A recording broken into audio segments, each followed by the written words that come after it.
Think the framers would have envisioned an AK-47 when they wrote the Second Amendment?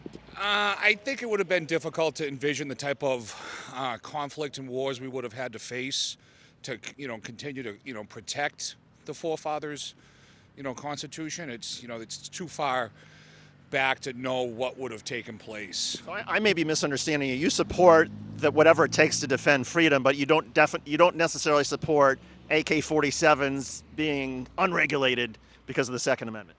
Yeah, no, I mean that's a fine line. It's needs to be protected. The Second Amendment, as far as what would be the means to protect us for, the type of stuff that comes against us. But it's to take away one particular weapon based on what we're seeing isn't just justified. It's not justified. No, I don't think so. I think it's because it's not the weapon, it's not the gun that's causing the crimes. It's the mental dysfunction that we're having. With there's just so much going on in our country where we don't have enough support for mental illness. There was a period, though, for 10 years where the United States essentially banned AK-47s, and the number of mass shootings went down.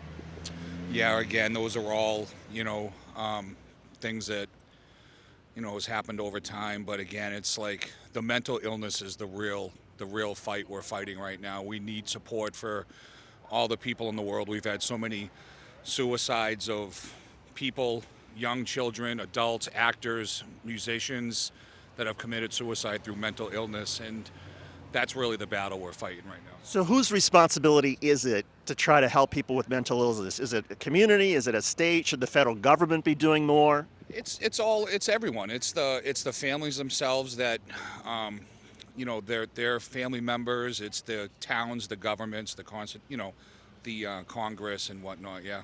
Because the philosophy among conservatives is, look, I think that people should get help with mental illness and whatever it is, but I don't think it's the government that should be doing it.